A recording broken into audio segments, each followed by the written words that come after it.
राधे राधे मित्रों। तो मित्रों, आप लोग राधा किशन के अपकमिंग एपिसोड में देखेंगे कि मित्रों, वीडियो शुरू करने से पहले अगर आप हमारे चैनल पर नए हैं और अगर अभी तक आप लोगों ने हमारे चैनल को सब्सक्राइब नहीं किया है तो चैनल को कर लीजिएगा सब्सक्राइब और बेल आइकन को ऑल पे करके प्रेस कर दीजिएगा, जिससे कि हमारी नई वीडियो का नोटिफिकेशन आपको मिल जाए। तो मित्रों, आप लोग देखेंगे कि श्रीनिवास का विवाह राजकुमारी पद्मावती के साथ हो रहा होता है और फेरों की रस्म हो रही होती है और भार्गवी वेंकटगिरी से बाहर जा रही होती हैं और भार्गवी के पैरों में कांटे चुभ रहे होते हैं, जिस कारण रक्त बह रहा होता है और पीड़ा श्रीनिवास को भी हो रही होती है और उनके भी पैरों से रक्त बह रहा होता है। और गोविंद राज श्रीनिवास और राजकुमारी पद्मावती का विवाह होते हुए देख अत्यंत पीड़ा में होते हैं और देखते हैं श्रीनिवास के पैरों से रक्त बह रहा है। और फिर मित्रों, आप लोग आगे देखेंगे कि महर्षि भृगु कहते हैं विवाह संपन्न हुआ, आज से राजकुमारी पद्मावती और श्रीनिवास पति पत्नी हुए। और फिर आगे आप लोग देखेंगे कि भार्गवी की माँ भार्गवी के कक्ष में जाती हैं और देखती हैं भार्गवी कहीं नहीं दिख रही होती है और देखती हैं श्रृंगार के सारे सामान को। और तभी भार्गवी की सखियाँ आ जाती हैं और भार्गवी की माँ कहती हैं सखियों से भार्गवी कहाँ गई और उसके श्रृंगार का सामान इस तरह से बिखरा क्यों है। और सखियां बताती हैं काकी, वो भार्गवी ने आपके और काका के लिए ये पत्र छोड़ा है। और फिर मित्रों, आप लोग आगे देखेंगे कि महर्षि भृगु कहते हैं महाराज आकाश से बधाई हो राजन, राजकुमारी पद्मावती का विवाह हो गया, वो मीठा कीजिए। और कहते हैं ऋषि भृगु राजन, अब हमें बिना किसी विलम्ब के राजकुमार वासु और भार्गवी का विवाह करा देना चाहिए। और महाराज आकाश कहते हैं अवश्य, मैं भी इसी क्षण की प्रतीक्षा कर रहा था। और फिर तभी आप लोग देखेंगे कि भार्गवी की माँ आ जाती है राजमहल और कहती है ऋषि भृगु से आर्य। और तभी ऋषि भृगु कहते हैं क्या हुआ, अचानक यहाँ सब कुशल तो है। और फिर भार्गवी की माँ कहती हैं कुछ भी कुशल नहीं है।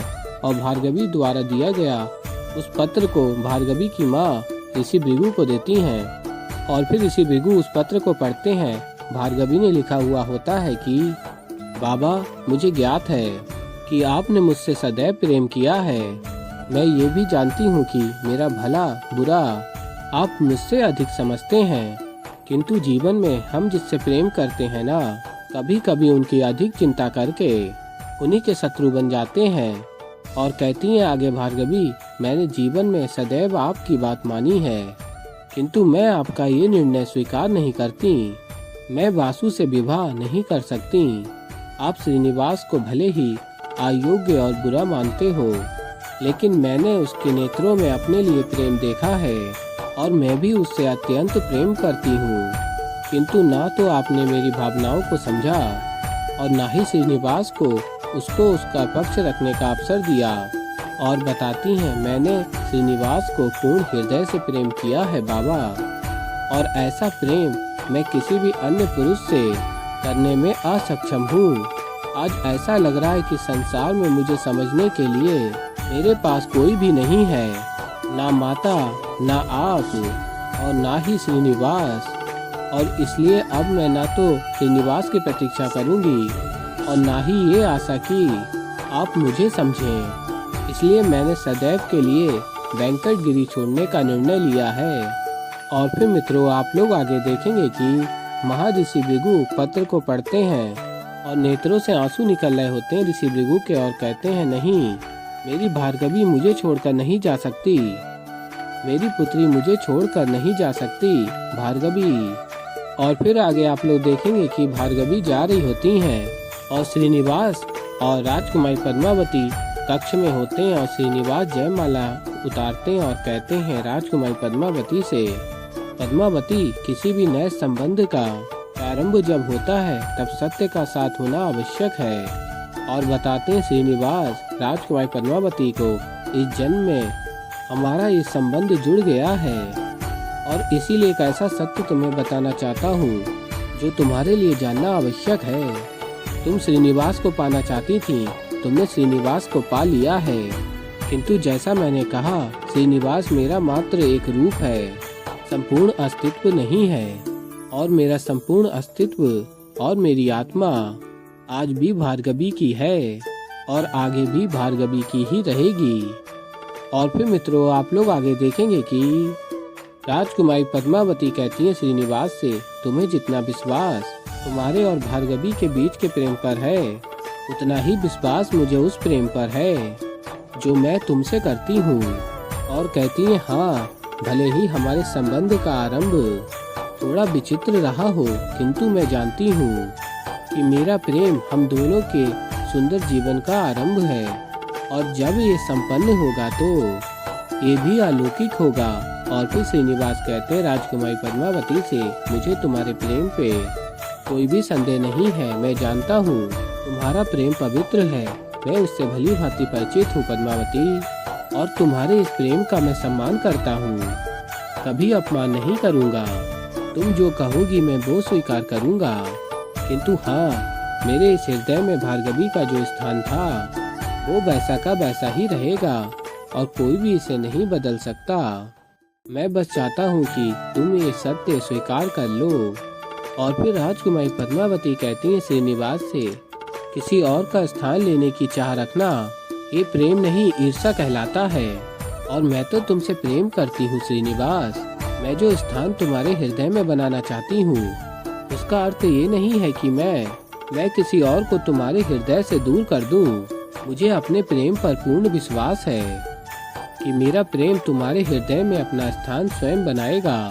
और फिर श्रीनिवास कहते हैं उचित है, और कहते हैं आगे श्रीनिवास, एक कार्य है जो अधूरा रह गया है, उसे पूर्ण करने जाना होगा पद्मावती। और फिर मित्रों आप लोग आगे देखेंगे कि श्रीनिवास भार्गवी के पास जा रहे होते हैं और भार्गवी स्मरण कर रही होती हैं अपने बाबा ऋषि भृगु को, और उनके साथ की स्मृतियों को स्मरण कर रही होती हैं। और फिर भार्गवी आगे अपनी माँ की स्मृतियों को स्मरण करती हैं। अब देखना एक सुंदर सा बर आएगा तुम्हारी प्रिय पुष्पमाला लेकर, और तुम्हें बरेगा और अपने साथ ले जाएगा। और तभी श्रीनिवास को भी स्मरण कर रही होती है भार्गवी, हमारा ही विवाह होगा भार्गवी, किंतु इस क्षण मुझे पद्मावती के पास जाना ही होगा भार्गवी, कोई विकल्प नहीं है मेरे पास। और फिर भार्गवी सभी की स्मृतियों को स्मरण करके कहती हैं, आज तक इस नगरी ने मुझे जो कुछ भी दिया मैं उसके लिए आभारी हूँ। यही मेरा जन्म हुआ, मुझे असीम प्रेम करने वाले माता पिता अखियाँ मिली, यही मुझे मेरा प्रेम श्रीनिवास भी मिला।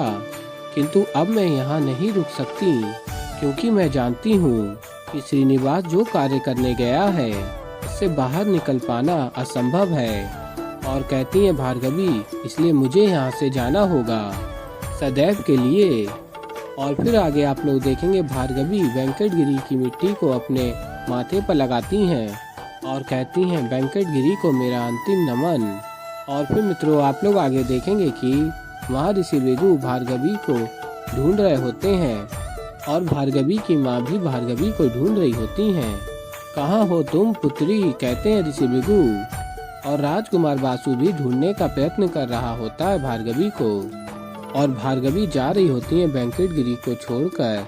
और फिर आगे आप लोग देखेंगे कि श्रीनिवास भार्गवी के समक्ष जाने का प्रयत्न करते हैं, किंतु भार्गवी नहीं मिल रही होती हैं। और श्रीनिवास देखते हैं उस वृक्ष को जिस पर श्री लिखा हुआ होता है उन्होंने, और वो श्री वृक्ष से मिट रहा होता है। और फिर ये देखकर श्रीनिवास कहते हैं, नहीं, तुम्हें इस प्रकार जाने नहीं दूंगा श्री। और श्रीनिवास भी भार्गवी को ढूंढने का प्रयत्न कर रहे होते हैं, किंतु भार्गवी नहीं मिल रही होती हैं। और फिर मित्रों आप लोग आगे देखेंगे कि महर्षि भृगु घर आ जाते हैं, और तभी भार्गवी की माँ कहती है, भार्गवी का कुछ पता चला। और फिर ऋषि भृगु बताते हैं, कुछ पता नहीं चला, और कहते हैं किंतु इतना निश्चित है इन सब के पीछे श्रीनिवास की ही कोई योजना है। और फिर तभी राजकुमार वासु आ जाता है महर्षि भृगु के घर और कहता है, समझ नहीं आ रहा ये श्रीनिवास ने कहाँ भेज दिया है भार्गवी को। और फिर महर्षि भृगु कहते हैं, वासु पुत्र तुम चिंता मत करो, हम भार्गवी को ढूंढ लेंगे। और फिर तभी राजकुमार वासु कहता है, सांत्वना मत दीजिए मुझे आप। और कहता, जब आपकी पुत्री को मेरे साथ विवाह करना ही नहीं था तो क्यों प्रस्ताव लेकर आए आप विवाह का, क्यों? तो ऐसे ही मित्रों आगे और भी बहुत कुछ देखेंगे। तो अभी के लिए इस वीडियो में इतना ही। तो मित्रों अगर आप लोगों को हमारी वीडियो पसंद आई हो तो वीडियो को कर दीजिएगा लाइक, चैनल पे नए हैं चैनल को कर लीजिएगा सब्सक्राइब और बेल आइकन को प्रेस कर दीजिएगा, जिससे कि हमारी नई वीडियो का नोटिफिकेशन आपको मिल जाए। तो मैं मिलता हूँ जल्दी आप लोगों को एक नई वीडियो के साथ, तो तब तक के लिए राधे राधे।